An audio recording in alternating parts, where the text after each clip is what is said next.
Bonjour Guy Savoy. Bonjour. J'ai envie de vous êtes l'un des artisans du rêve. Vous aimez ce mot, vous n'aimez pas qu'on dise vous êtes un des grands chefs et pourtant le plus étoilé à travers la planète. Vous êtes vraiment le représentant de la cuisine, de la gastronomie française. On est ravis de vous accueillir pour ce livre Savourer la vie. On va en parler dans quelques instants. L'actualité est tragique, l'actualité est parfois difficile. Se retourner vers des plaisirs de la vie, c'est un besoin, c'est une nécessité, Guy Savoy. Je pense que c'est une nécessité. Il y a quelques années, depuis quelques années déjà, je défends le fait que le restaurant est le seul et dernier lieu de la planète civilisée, parce que c'est l'endroit où tout est mis en œuvre pour le bien-être des convives. Et encore une fois, pourquoi ? Parce qu'il y a du sourire, de la disponibilité, et on est en permanence dans le concret. C'est l'échange des cultures aussi, les cuisines à travers le monde, c'est se parler. C'est être installé autour d'une table, c'est avoir tout...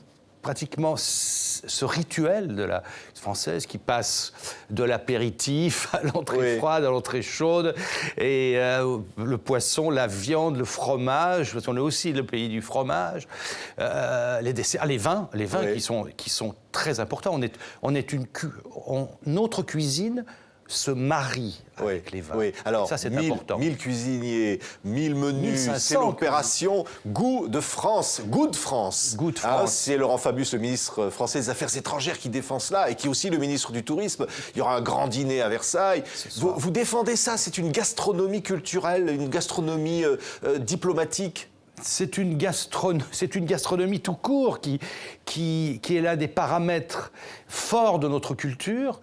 Et c'est formidable qu'au plus haut niveau de l'État, aujourd'hui, elle n'est pas défendue. Elle est montrée, tout simplement. Elle n'a pas besoin d'être défendue. Elle est montrée. Et c'est vrai que ce dîner fabuleux à Versailles, qui a réuni 650 convives, qui sont pour la plupart des diplomates étrangers en poste, en France, et puis c'est 1500 restaurants à travers la planète, relayés par 150 ambassades de France qui vont organiser, en invitant des convives des pays, et ça va être...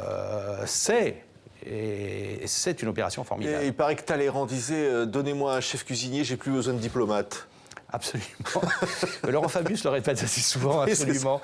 Il trouve qu'autour de la table, beaucoup de choses s'arrangent. Quelle aventure, votre vie, Guy Savoy. Vous dites, c'est savourer la vie, c'est le titre du livre. C'est savourer la vie, c'est des souvenirs joyeux que vous racontez. C'est des souvenirs joyeux, à la fois, de l'enfance, parce que je raconte dans ce livre comment ma maman m'a inspiré, a été inspirante pour toute... pour le choix de ce métier. Et après, mes maîtres d'apprentissage, je l'explique aussi dans ce livre, que mes maîtres d'apprentissage, qui ont à chaque fois, ça a été pour moi des exemples, des exemples et des personnages à qui je voulais ressembler. Oui. Même si parfois c'était un peu dur, mais cette formation qui est parfois un peu rude, lorsqu'on apprend un métier. On vous voit enfant, là. C'est les gestes. C'est des souvenirs qui reviennent, c'est des odeurs, c'est des goûts culinaires aussi. Et des gestes. Vous faisiez des langues de chat avec votre maman. Et des gestes, oui. Je pense que le déclic est venu ce jour-là, parce que je me suis toujours régalé, mais je ne m'étais jamais interrogé sur comment tout ça arrivait sur la table. Et un jour, je l'ai vu confectionner des langues de chat, mélanger des produits sans intérêt, un peu de sel, un peu de sucre, de la farine et un œuf, et puis faire des biscuits croustillants en quelques minutes et tout. Là, on voit le restaurant. C'était le restaurant de votre maman. Elle avait une buvette transformée en restaurant. Oui, c'est une buvette. Il faut imaginer le jardin de ville à Bourgoin-Jallieu. Mon papa était jardinier à la jardinier municipal. Jardinier municipal. Et maman tenait la buvette. Donc j'explique tout ça dans ce livre. Et après, l'apprentissage et l'ennui à l'école, parce que aussi ça passe par un formidable ennui à l'école. J'avais un besoin de concret, j'avais un besoin de fabriquer, de transformer. Et la cuisine, c'est ça. Comment c'est venu à la cuisine ? Évidemment, des rencontres. Il y aura Bernard Loiseau, il y a des rencontres extraordinaires. Oui, il y a des rencontres, déjà, des maîtres d'apprentissage. Louis Marchand, le pâtissier de Bourgoin-Jallieu. Chocolatier, d'abord. Chocolatier, voilà. Et puis, quand même, les bases de pâtisserie, l'apprentissage de cuisine pendant 3 années. Et après, Paris, le restaurant La Serre, où je découvre un autre monde. Vous savez, lorsque vous sortez d'un apprentissage, je l'explique très bien dans ce livre, vous avez fait 3 ans dans une maison. vous avez l'impression d'être champion du monde. Oui. Vous savez tout. Et vous changez de maison, donc j'arrive chez Lasserre à Paris, brigade encore bien plus importante que chez Trois Gros à Roanne, avec des chefs de parti déjà, je dirais la cinquantaine, quoi. Je parle de l'âge, je parle pas du nombre. Et d'un seul coup, vous dites, mais attends, et puis cette impression, les 15 premiers jours, de ne rien savoir faire, parce que c'est ça aussi ce métier, c'est que chaque maison est tellement personnalisée que vous avez l'impression, quand vous changez de maison, que vous êtes obligé de tout réapprendre. Et ça, c'est...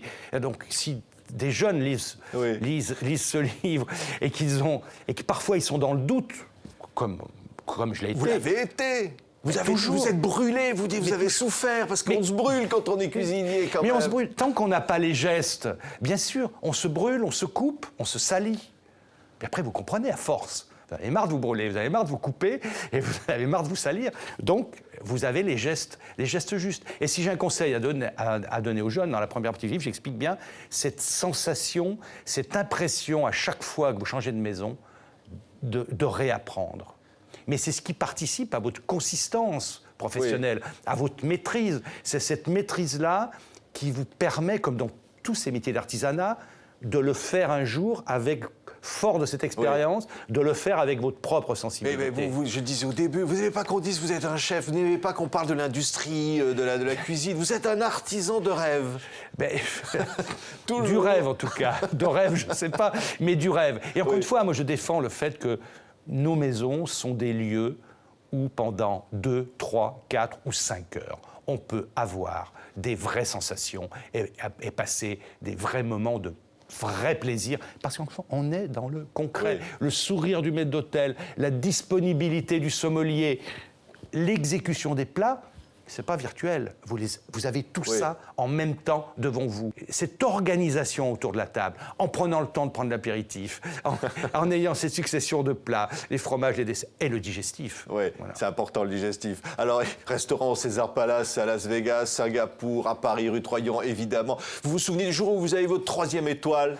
Oui, 12 février 2002. C'est vrai que c'était un moment fort un moment fort d'émotion pour l'équipe, pour tout le monde. D'un seul coup, il y a un label qui s'imprime fort sur les murs de la maison et qui change